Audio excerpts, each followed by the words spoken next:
Pro Ball Spark. You want good words? Data Languager.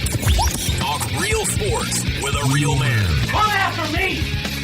I'm a man! I'm 40! And now, here's the be-all, end-all, know-it-all of high school, college, and pro sports. Aaron Skinny Count with the Skinny on Sports. We're talking about practice, man. I'm the MVP. And a good Wednesday morning out there, Western Oklahoma. Welcome to the Skinny on Sports, right here on 98.1 FM. The Sports Animal. Glad to have you along for the next hour. We're going to preview the PGA Championship that tees off at Oak Hill in Rochester, New York. Tomorrow morning when we are on the air, we'll have some of the favorites on the golf course together. Headline groups. Tell you a little bit about the course, what to expect. And, of course, we'll make our picks. And, as always, your top three in order. And then a dark horse is somebody that cannot be inside the top 25 in the official World Golf Rankings. I had a guy in mind for my dark horse, and I looked up, and he was exactly on that 25th spot, and I could not take him. One Sahith Theegala. So that's what we do. First, second, third, and then the dark horse pick outside the top 25. So we'll hit that PGA Championship at the end of the show. In the middle, Jared referenced this yesterday. So what were your top 5 high school sports moments this season? I just wrote down my list. Jared has his accompanied by audio. I had some time. I mean, overachieving. I had it's some going to make time. me look awful here. I had some time. So I actually wrote down a couple of extras Don't hate the game. that didn't quite make the list. So that's how I overachieved, Jared. I've got some honorable mentions. Oh, see, I didn't do that. That's fine. There you go. And we're going to have some that overlap. Oh, I'm you sure know we we will. are. I would be surprised if our number one isn't the same. I'm just going to throw that out there. You think? I think it would be. Okay. Draft lottery last night. The Thunder are not hit Well, let's cancel the next 20 seasons. by the luck. The Spurs were. Man, how about the Spurs? Well, good for Hey, them. you know what? It's not only the luck of getting the number one pick, but it's also the luck of when you get the number one pick. Oh, of course. And this is their third time to pick number one overall, and they've had some pretty good fellas at the top of the draft every time. So we'll hit that as an early look at maybe who you want as the 12th pick for the Thunder. I've got a couple of guys in mind, and it may be a little bit recency bias because of what I saw in the NCAA tournament. But I'll kind of give you an idea of that. You can go start looking and see some guys that are kind of in that area. Game 1 of the Western Conference Finals last night was awesome. I mean, awesome. You couldn't have asked for much more. I thought it was going to be a dud at half. And then did the Lakers find something with the change, with the defensive strategy change of putting Hachimura on Jokic, because Jokic dominated the first part of that game. But, man, everybody played good. That was just a good game, fun game. So hopefully we get 6 more of those. Game 1 of the Eastern Conference Finals tonight. And also, back to the lottery, interesting stat that I looked up this morning and saw about the draft lottery. 225-9698 is the phone or the text line. That's 225-9698. Give us a call, shoot us a text. We can talk about any of those things. Whatever else might be on your mind, feel free to chime in at 225-9698. I'd love to hear you guys' favorite moments in Western Oklahoma, or it doesn't even matter. I mean, I went Western Oklahoma focused on the high school stuff. There was one that I thought about putting on there. It was more statewide, and I can just mention an honorable mention when we get there. I assume that's kind of where we were headed. I did more. It's more local, more local, and more specific, more Paragon family, but. Yeah, I don't really. And it all kind of encompassed it together. Yeah, I have one thing outside of the Paragon family. Okay. In the honorable mention. So I'd love to hear what you guys have out there as well. Let's see, 225-9698. Phone or text line. It's going to be outside the listening area. Check us out on the app. It's a free download. It's got everything. It's got radio. It's got the Penny News. Brand new edition of the Penny News. Hit the website last night at midnight at thepennynews.com. Of course, our fearless leader is going to head up and pick up the print edition of the Penny News. You can find a free copy of that puppy this evening in certain spots by tomorrow morning, everywhere that the Penny News is at. Of course, we got Big Elk and Paragon TV during the high school sports season. Skinny on Sports podcast. If you missed the show entirely, you can find it anywhere that podcasts are. How are you today, Jared? I'm very good. How are you? I'm pretty good. Man, what a gorgeous evening it was last night. I know, right? Remember I said yesterday we were going to watch a movie? I said, girls, nah, get on the bikes. Get outside. Enjoy this weather. You just don't get you can't very many of those in West Oklahoma. You can't waste them. No. I played golf in the scramble. No winter, so that's good. Carry over to next week. And just, man, it's amazing the difference between right now and, say, 10 days ago out there, now that it's rained a little bit. A little bit of rain, a little bit of heat, and the color is completely different. I mean, it's green. Yeah. I mean, everything is just goodness. popped. My lawn, man. I got to find time to mow. Every night I got something. Well, you got to have, like, it has to be like tonight. Because if not, you're not mowing until Sunday, maybe, because of the rain. I mean, all of a sudden it's like, hey, can it not rain for one day? Guess what I'm doing this weekend? More softball. Well, so it's just the timing is maybe next Monday if I'm lucky. There's some rain chances next week, first of next week. Man, I apologize to my neighbors who have to drive by and see my forest. I mean, you're kind of on the city deal over there, right? I don't even know what they call that. Town trustees. Yeah, the trustees. So you ought to know the ordinances. You can't just have. It's very loose. It is. We're more concerned about dilapidated buildings than having weeds in your yard. Yeah, but if push comes to shove, if we get some complaints, we'll address it. But I got you. For the most part, people do take care of their lawns in the town of Canute. Well, it's just I was driving to work today. It's hard to keep up. It's hard to keep up right now. It puts you in a better mood when there's just you see a bunch of green grass out there. Yes, absolutely it does. So, what were your thoughts last night? The draft lottery we knew pretty early, obviously, that the Thunder were sticking there at the 12th spot, unfortunately. But, man, the Spurs, how fortunate not only to move up, but also to have the number 1 overall pick. This is the third time I mentioned that. The other 2 times, there was the Admiral David Robinson, and then the 1 year where he wasn't healthy, they get the number 1 pick, and who is it? Tim freaking Duncan. And now they get what everybody thinks is going to be a transcendent superstar in Wembanyama. Just really not only fortunate to get the number 1 overall pick, but fortunate that it's not Anthony Bennett at the top of the draft and it's Victor Wembanyama. First off, okay, awesome. Wembanyama in San Antonio. I kind of mentioned that yesterday. That would be a very good marriage. Like if he were to go to somewhere like Charlotte, that's where you think, man, they're going to fumble this up. But San Antonio knows how to mold and cultivate superstars clearly with number 1 pick. So that's good. My second reaction was, oh boy, he's in the West, and he's right down the interstate. He's right down the road in San Antonio, and that's something that it's going to be Chet versus Wembanyama. I mean, as soon as next year for Rookie of the Year, which is going to be wild. Yeah, that is. Right? That's something that we were talking about last night, where that Chet will be eligible for that award. Yeah, so that's going to be wild and fun. But 3, I called it. Now listen, I'm not trying to downplay the potential of Wembanyama. I'm not downplaying that. He's going to be. I mean, I agree. He's going to be next level stuff. But man, it was like watching the lottery. By the way, don't tell me it starts at 7 and then it starts at 7:20. I mean, I sat down like, are you kidding me? There's a countdown clock. I got time to fix my kid's bike here. Well, at least they gave you the clock. Yeah, that's true. But man, it was like, I'm watching this, and then it all went down, and I'm thinking, okay, I guess we don't need to care about the next 20 seasons because, I mean, Woj, and I'm quoting here, he said and I wrote this down somewhere, he's the most, what did he say?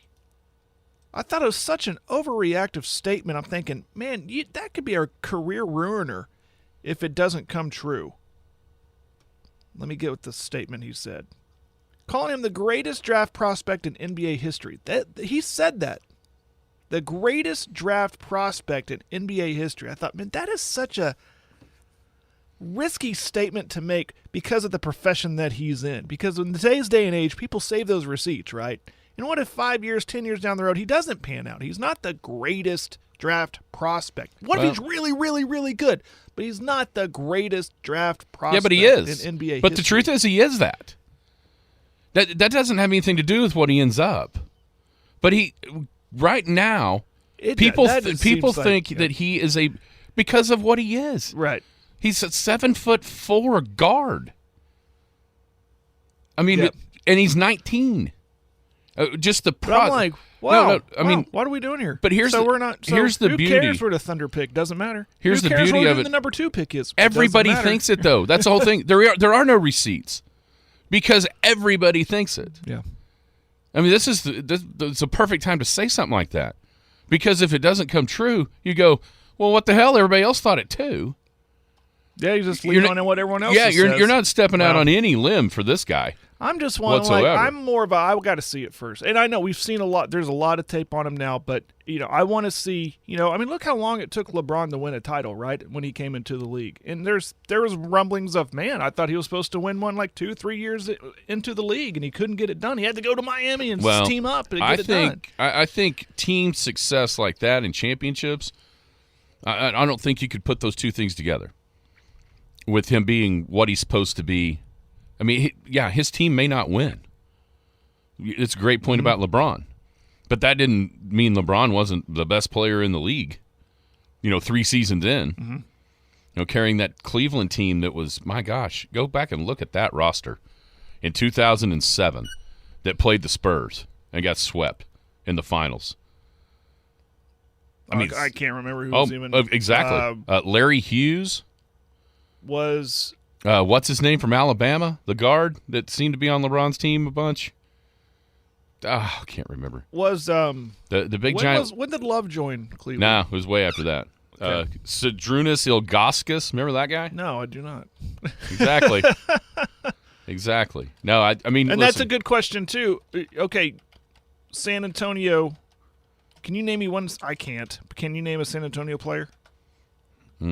Top of your head. DeJounte Murray. He's gone. He's now with the Hawks. Who did they draft last year? I couldn't tell you. Those names are gone. They haven't been a thing for a little bit. So now let's see what San Antonio does moving forward with obviously their later picks in the draft. Who do they acquire, in the offseason? Who do they put around this guy? Because if it's him, it could be another, like you mentioned, LeBron and Cleveland first early years situation where once they get, does this...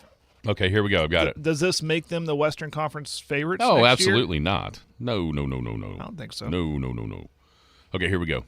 Shannon Brown, Daniel Gibson. Remember him? He was a Texas guy, guard. Yeah.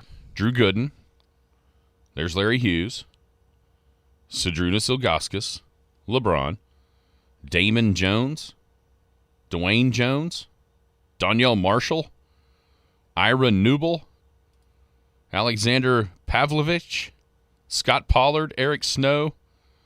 Oh, here's a name you'll remember. Anderson Varejao, because of that crazy hair. And David Wesley. LeBron took that team to the finals. So, I mean, part of me wants to go, well, if he's really that good, then get it done.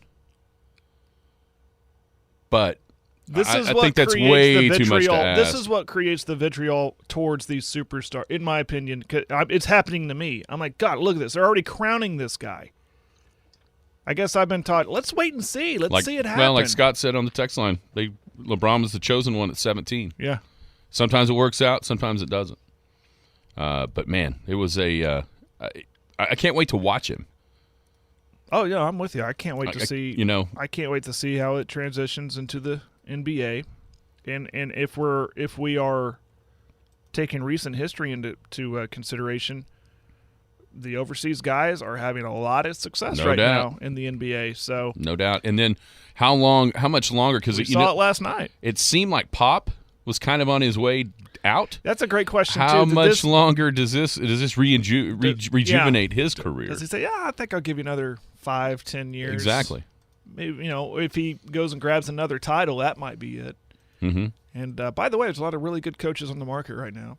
Well, it's long been rumored that if Pop, when he steps down, the first guy that they're going to look at is in Lawrence, Kansas, for Bill Self. Yep. And, man, what a perfect gift that would be from Pop to hand this guy over to a guy like that. So, I can't wait to watch him because that hype is real. Now, how about the Thunder? Do they use that 12 pick? Do they? Okay, so do they go, hey, man, let's try to move up? So who do you like at 12? Well, the first mock draft I saw, not 20 minutes after the lottery, was the guy from Kentucky. Cason Wallace? Yeah. The point guard? Yeah. Seems redundant. With Giddey and SGA. It does seem a little I saw Tankathon overweighted there with that position. Tankathon had Keontae George from Baylor.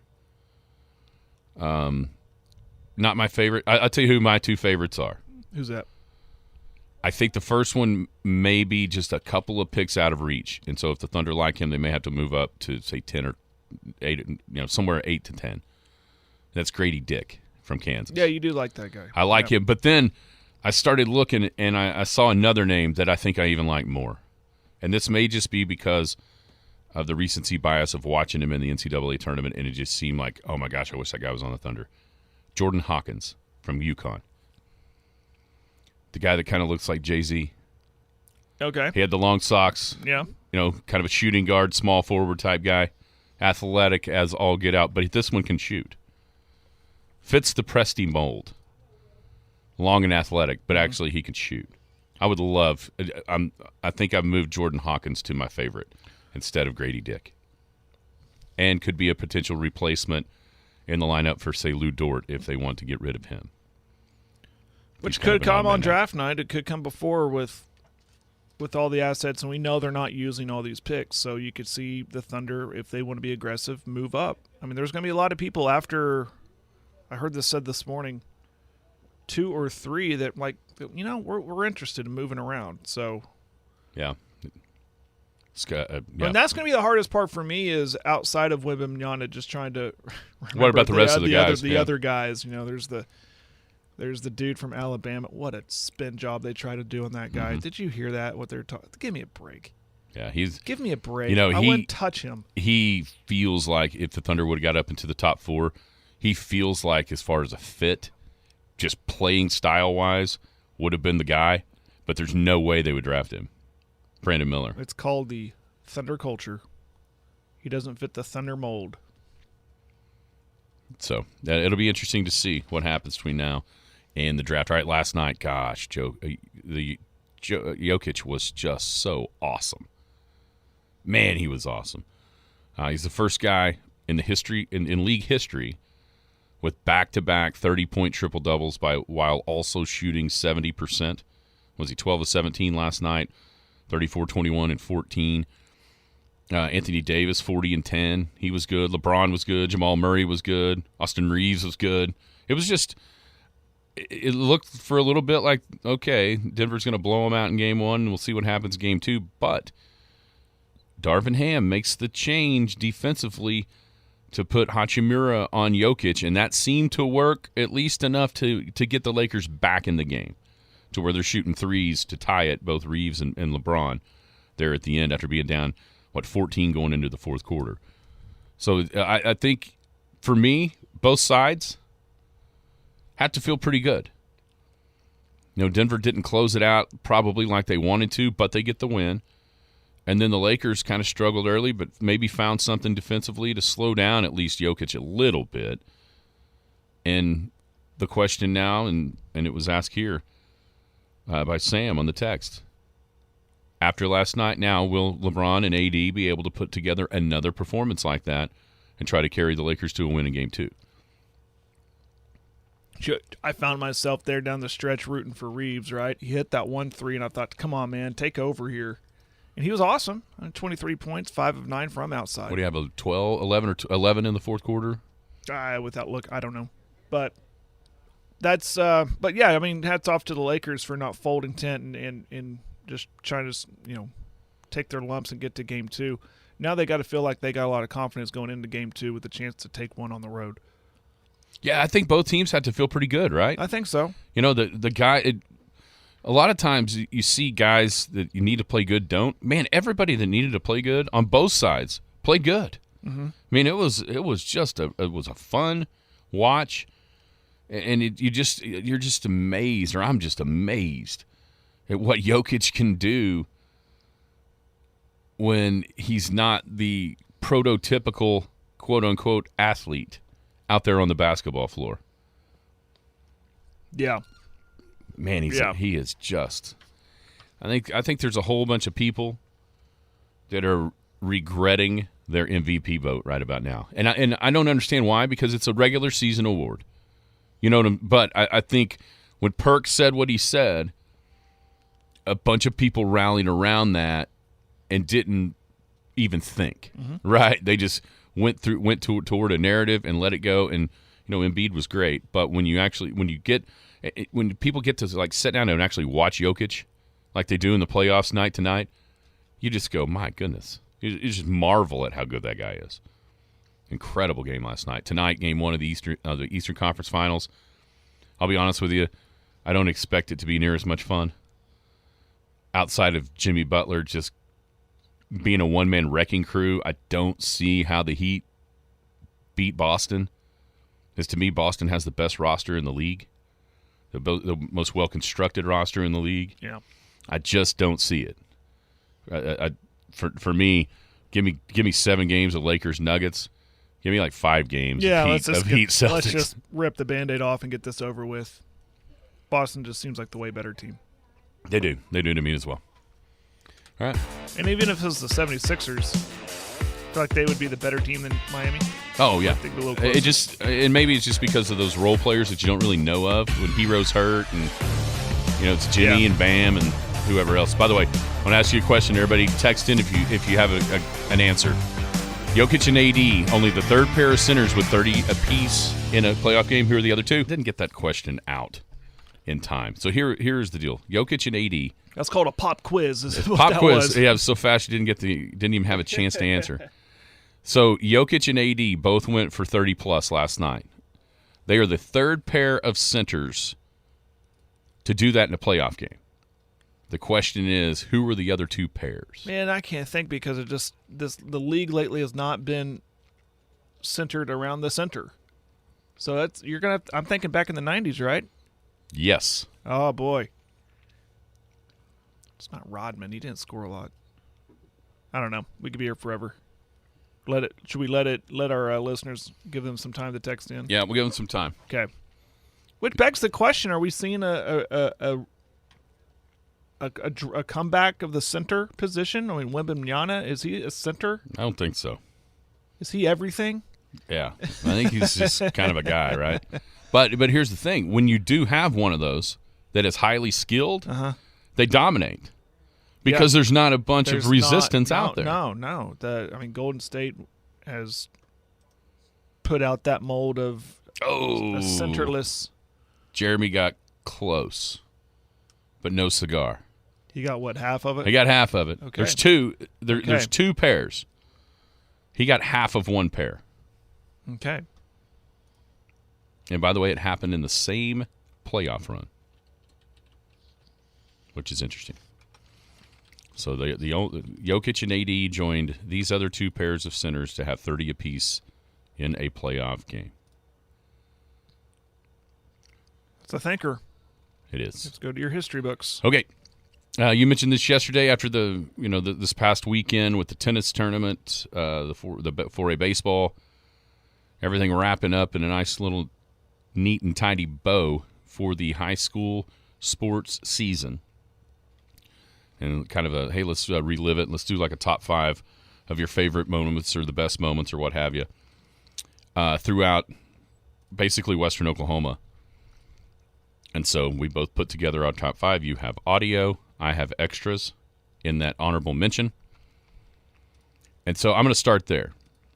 And I've got, like you said, pretty Paragon specific as far as our teams that we cover. Pretty Western Oklahoma specific. But I have another one. Oh, there you go. Oh, nope. Got half. Scott got half. That's exactly the same two answer. that Jeremy said. Yeah. Okay, so in the state, I think there was one thing that happened. There you go. One of them is Hakeem and Shaq. That is one of the pairs. I'll give you your pat on the back later, Jeremy. There's another pair, and it kind of has to do with last night. Anyhow, so I think maybe one of the biggest things that happened in high school sports statewide was Jinx breaking Bixby's streak. That's a good one. On national television. On national television. Yeah. Scripted is what it was. And then, of course, Bixby came back and beat him in the finals. But that was one that I didn't write down, but I immediately thought about when we were talking about this. And I thought, this probably needs to be more Western Oklahoma specific. So a couple of the honorable mentions that I have, the Elk City Elkettes win a regular season basketball tournament for the first time since 2016 over at Hinton with a finals win against Community Christian. It's a good one. Coach Ham's team that really played well there, beat a good team there in the finals. So that was one. Another one I had kind of outside the top five, Cordell freshman Birdie Brown, top 10s in the 2A girls state tournament just 2 weeks ago. And then one that I would have thought would be in this top five, but it just didn't end up that way because of what happened at the end. But the Merritt Oilerettes basketball season. And just a disappointing end to what was a fantastic year. So that was kind of the ones that I had outside of the top five. So. Well, if we're doing that, then I got to, because it just happened, but it's still worth noting, is 3 in a row for Clinton soccer, boys soccer, winning 3 titles in a row. That's worth mentioning. That's any Title I is awesome, especially regionally out here in Western Oklahoma. So I didn't think of any honorable mentions, but I will give a nod to Coach Jay and his Clinton soccer team winning 3 in a row. And they have all the weapons to come back and do it again, which would be – you'd have to go and look. I don't know who's won 4 in a row, probably one of those private schools. But or Santa Fe South. Yeah, Clinton's turned in. I mean, they're kind of carrying the flag. We always have that private versus public talk, but they're kind of carrying the flag because soccer is soccer, volleyball, tennis, golf, typically private school dominant. Clinton's been carrying the flag for the public schools in that regard when it comes to soccer. So no doubt worth about mentioning there. No doubt about it. All right, so you want to start? Okay, well, you mentioned it, and I did put them in my top 5. It is the Merritt girls. Go ahead and play the clip. Is it this one? Number 5. Hang on. All right, I didn't. All right. Sorry. Gets it over to Ella Porter. She'll kick it out to Barnett. Right wing 3, up and good. And that's how we will start things off. 3 points by the senior Bregan Barnett. That came from their last win of the year. I think it's worth mentioning they won 24 games in a row. They started the season with the loss, won 24, but unfortunately lost the last 2. But, I mean, they won the 5-county tournament, which might be the last one played, the Merritt Classic tournament, the Bi-County tournament, their district champs, regional champs. Yes, a disappointing end, but shouldn't the very successful season shouldn't be overlooked. Beat Hammond what, 3 times? Yeah. 4 times? 3 times? I think it's 3 times. Yeah, I mean that's. It came down to 2 for me in the final spot. It was them and the one that I have. I've got the Elkett softball team and their quest for the first state tournament, and you think back to the first game in the winners bracket game in regionals down in Lone Grove, and freshman Aubrey Pogue on the mound goes toe-to-toe, 0-0 in the bottom of the 7th inning against what turned out to be the state champs, and just came up a little short. But a heck of a season for Coach Murray and those girls. I mean, I know that had been kind of one of those groups that everyone had been waiting on to get to that senior year, and they didn't disappoint whatsoever. So I've got the Elkett softball team coming up just shy of the first ever state tournament in the fast pitch program history But man, what a thrilling game that was to watch with them and Lone Grove in the regional championship or the winners bracket game before the championship game. And it was just tense. It was so intense there that night. Okay, I've got you teed up. All right, number 4. We'll stay in Elk City. Straight shot caught by Church. Back over to first for the double play. The Big Elks defense has come alive. Great job, Colin Church. Of course, that was from their last win against Oologah, the Elk City baseball team, going 34-4 on the season. District champs, perfect 12-0 in District 4. And you fell to the eventual champ. And again, I stand on this. Elk City was one of the best 2 teams in the state. Just had to go through the best team in Tuttle and eventually fell. But great season for Big Elks once again, 34-4 state tournament participants falling in the semis. But that's my number 4. My number 4 is something that I don't think many people saw coming, even as late in the girls basketball season as the area tournament. And that was the Leedy Lady Bison and their magical run to state. Team that, when you looked at records, they had the most losses, maybe even as many losses as everybody else combined when they got there to the Class B girls state tournament. But just a magical run for that group of girls up there at Leedy and Coach Broadbent. I know we hadn't even said this, but you see that he's headed to Red Oak. So the Leedy Lady Bison need a basketball coach. But, wow. Yeah, but what a run it was. The couple of I'm probably a little biased because I was there that night they played Arnett the second time in the area consolation final, and how much fun that game was between those 2 teams. It was just a blast to watch. So I've got the Leedy Lady Bison and their run to state as my number 4. Well, my number 3. 64-74. Same thing. Yeah, 10-point lead here. 3 seconds. And that is going to be the end of the ball game. Lady Bison are going to the state tournament. Number 11 in the state. Literally owning it from top to bottom tonight, from start to finish. The Lady Bison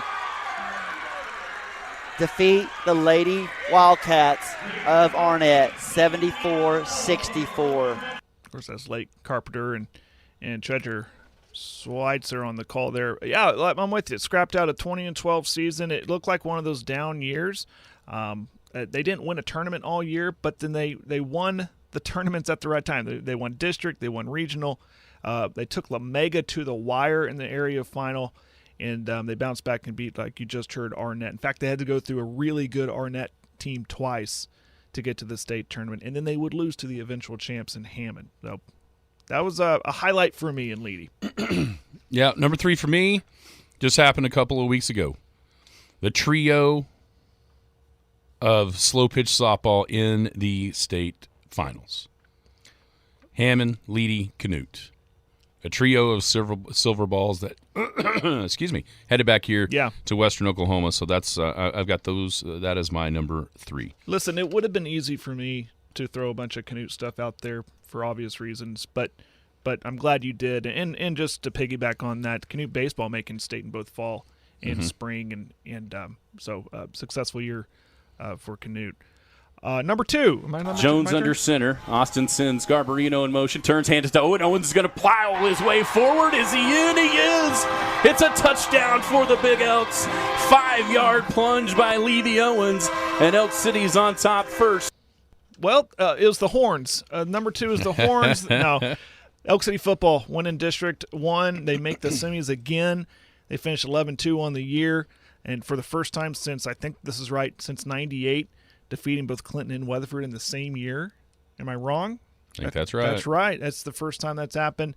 And that the Elk City football program, like the baseball program, setting a bar and setting a standard that they keep meeting and they keep trying to exceed, and I don't expect that to slow down anytime soon. That was a highlight for me because they graduated so many really good, impactful seniors from the year prior, thinking, well, this is going to be – they got a lot of great guys on this team. It's not like they're going to take a step back, but it might be a struggle. But they kept on winning, and they got back to the state semifinal and eventually bowed out to Cushing. But yeah, for me, that was one of the highlights. Number 2 is Elk City football. I put them together. Okay. I put them together, the pair of semifinalists with the baseball and the football. Yeah. For Elk City. Yeah, there was and in a lot of ways, I thought their seasons mirrored each other because of what you said. Losing, the baseball team losing the guys they lost, which are the same guys that the football team lost. After not necessarily surprising seasons a year before, because I think a lot of people thought that both the football and baseball a year ago would be pretty good. Wasn't sure exactly how good, and they both end up in the semifinals a year ago, and then coming back with more of a target on their back. I think outside of the Vite magazine, most people would have favored Elk City to win the district in football and obviously in baseball as well. And for those teams to continue that, get right back to where they were. It's disappointing end to what was another great season. So I put those two together because it felt like they kind of mirrored each other, and a big part of that was what they lost. They both lost kind of the same guys off the team the year before. So I got both those teams as number 2. I think our number 1's the same. 100% is going to be the same. I mean, unless you come up with something wild. I think it's pretty obvious what number 1 will be, right? Yep. Justice on the inbound. Get it in Henley at the top of the key. She'll put up the 3. Boom! Buckets, Warrior three-pointer, Henley West. Had to play that one because she didn't hit a lot of three-pointers throughout the year. It's like one of her 3 that she shot all year. Henley West, Hammond Lady Warriors, Hammond girls winning the Class B state title, defeating La Mega in the final there by 10, 59-49. Finished the year at 25-5. High expectations going into the year. Had a couple of, we mentioned the losses to Merritt. Canute beat them. They were in a 3-game skid, and when Canute beat them, a lot of head scratching and what's going on kind of looks around the Hammond area, and then they go and just win every game since then, on their way to the Class B state title. So that was a highlight for me, bringing the gold ball back to Hammond. Coach Leah Beer and the Hammond Lady Warriors. Yeah, me too. That's what I got as number 1. I mean, that's it was, man, were they good in the state tournament. Holy cow. I mean, obviously that game against Leedy got out of hand, and there was just one of those nights where, I mean, every shot it felt like went in. But in the semifinals and the finals, racing out to that lead, getting challenged in the second half by Lomega, but having enough to go ahead and get it done. And I think right now, when you look around at the different schools, you've got some big-time D1 talent. You think about her, obviously Cash. There's you don't see that high level all that often, in Western Oklahoma at the same time for sure. And so, you think about C.J. Nixon over at Weatherford. There is some really high level play around here, and it's fun to watch. There's no doubt about it. I mean, she was great, but to me, and we said it at the time, or I said it at the time, Maylee Cheney is the one that made that thing go.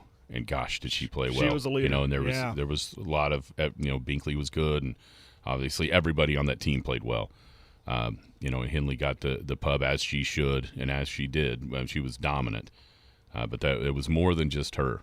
And I think we're going to see that next year a little bit, at least in the early going. Well, even in that blowout win to Leedy, everybody came in and was still hitting three-pointers. I know. That's just one of those nights. It just knew. That's kind of when I knew this is going to work for them. This is their weekend because everything was working. It's easy to just rest back and just put players in and just kind of let the clock. But they were still running offense and still hitting. I mean, they couldn't miss on that night.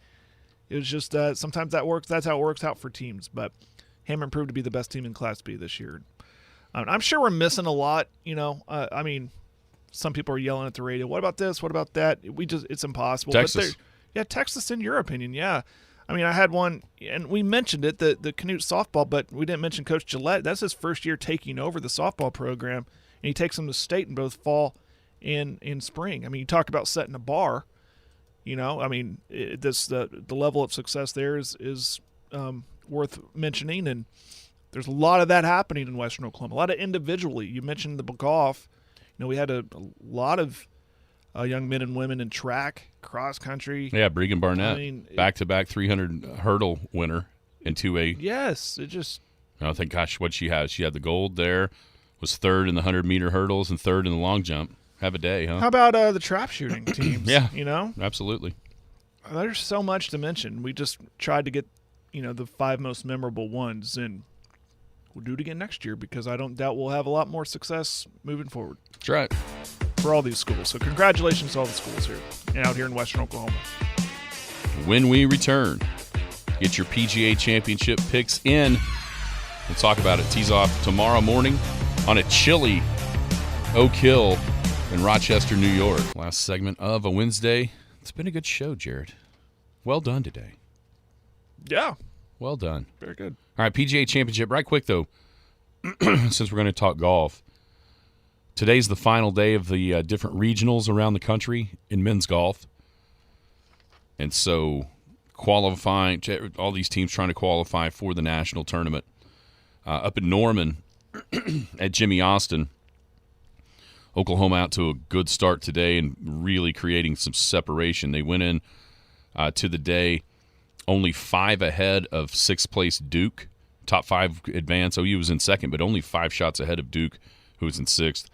That gap has swollen up to 13. OU's 20 under, Alabama 22 under, Duke down at 6th and 7 under. So the Sooners really playing well so far today. Matter of fact, that's fixing to add another one. They're going to be 8 under.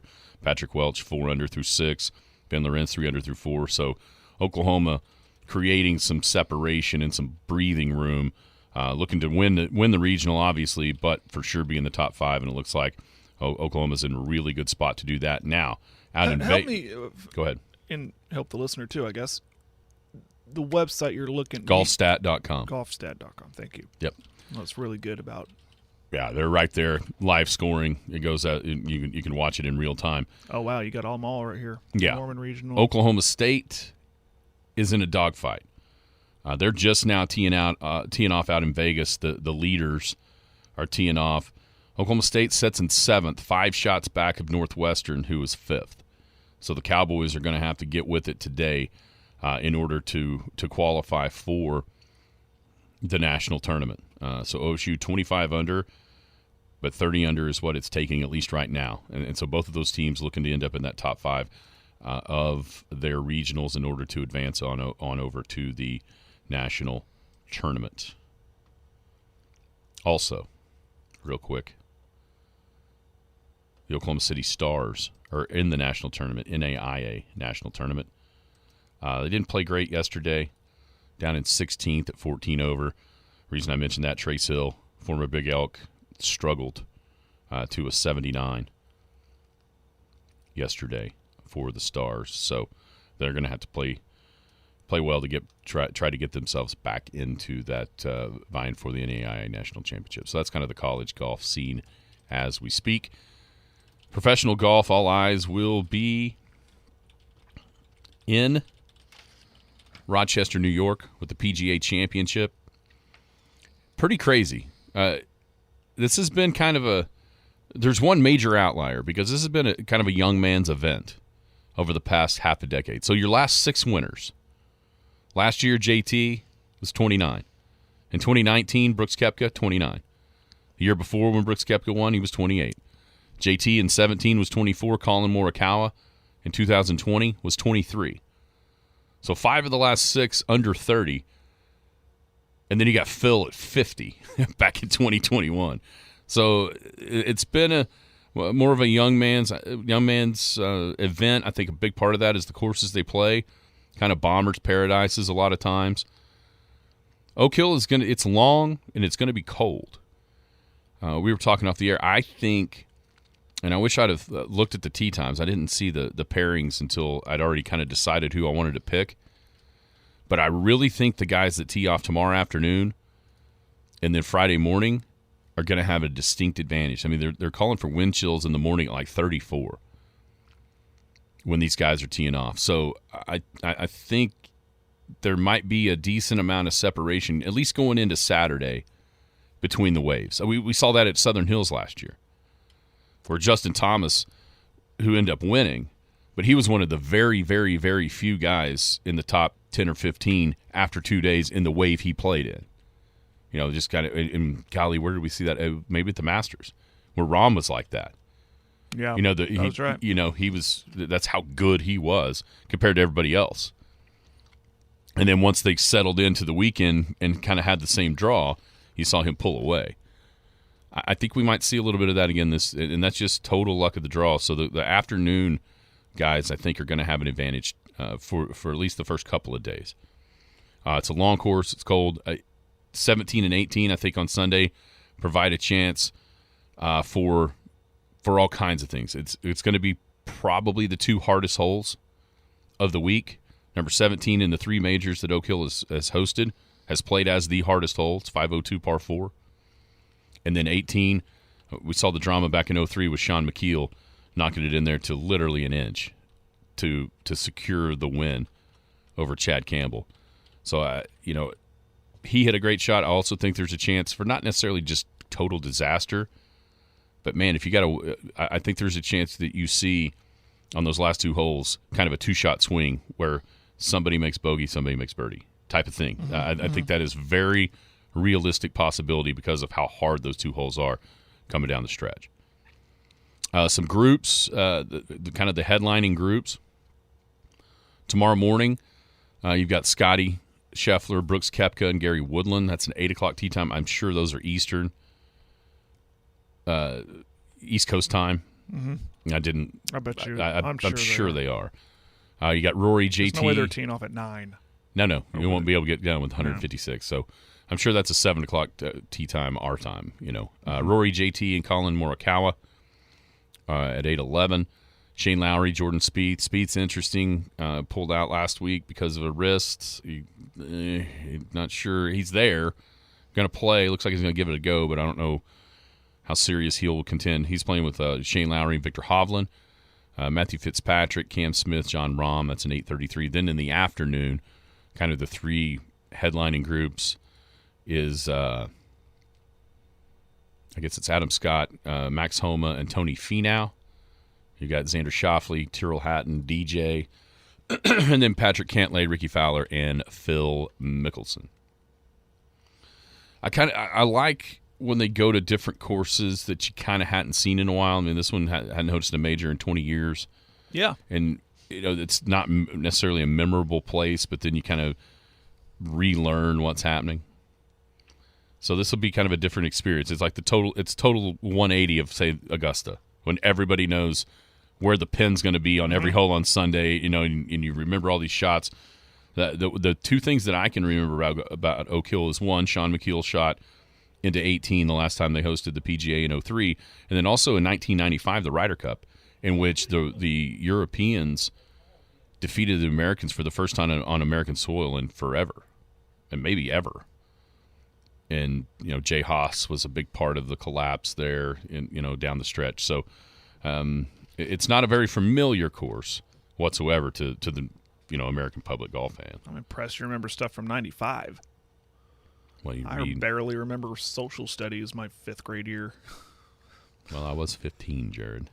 A little older. Well, I guess then 5th grade. All that being said, okay, who do you like?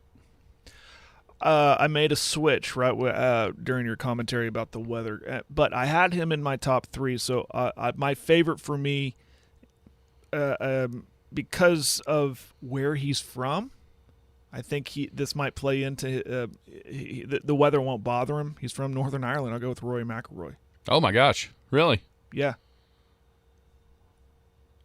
Okay. Yeah, I think he breaks through. So you've got him as number 1. He was my 3rd. Yeah, he's teeing off early. I'm putting him up there. Dustin Johnson, my number 2 guy, and because of his performance, and I'm me, I'm a big proponent of how have they played lately. So I went to the immediate. How did they play last week? Obviously, Johnson had a good day in Tulsa, or a good weekend in Tulsa, and Jason Day. I'll go with Jason Day as my 3rd guy. Dark horse. Siwoo Kim. Siwoo Kim. He played well down there at the Byron also. Because he played well. That's all I really base it on. How about you? I have, as my favorite, Brooks Koepka. I wrote him down. He's and then healthy. I took him off. He's healthy, and here's another thing with the length of the course. They're going to have kind of mid to long irons. Not many are better at that than him. we saw that. We've seen it at different venues. I've got Brooks Koepka as as my favorite. John Rahm, number 2. I wanted to go there, but I'm like, am I going to be that guy that just because he won the Masters, I'm going to pick him for the next one? So I didn't do it. I've got Rahm 2. I've got DJ 3. When DJ tells you that he's hitting it good, you probably ought to listen. You probably better pay attention to that, yeah. So Koepka, Rahm, DJ. And then my dark horse is a guy that's played really well this year under the radar. He hasn't necessarily contended, but he's been around. And I think and he is a guy that I think a lot of people would love to see get back in the mix. Ricky Fowler. Ricky's played well this season. Now I'll tell you this: the hardest guy for me to leave out of my top 3, and when I looked at when I realized the pairings and if it does work out the way I think it will, where the guys in the afternoon have a huge advantage. The one guy that I think I'm going to rue not picking is Tony Finau. I'm just that's almost like cheating, like almost giving me a 4th pick. That way, if he really does play well, I can come in here Monday and go, I told you, see Tony Finau, even though I didn't pick him, It's kind of a way to get me an extra guy. But he's played great. Winning down in Mexico, going toe-to-toe with Rahm. Yeah. I like him. It's funny because when I Googled who plays good golf in bad weather, it doesn't give you like a list of players like score-wise, but an article came up from a golfer who gives advice on playing golf in horrid conditions, and that would be Victor Hovland. Yeah, listen. But I can't get past and the short game. The short game, I can't. I see it. I know he's on the cusp of being a top 10 player. He's at 11 right now. He's a great player, and I don't doubt he'll finish top 10, but I can't get past the short game thing. I mean, you've sold me on that. One of these days, though, he is going to ball strike it so well that he's going to win. It doesn't matter his short game, That's right. Yeah. One of ththese days, and I don't think it's going to be at Augusta, but somewhere else.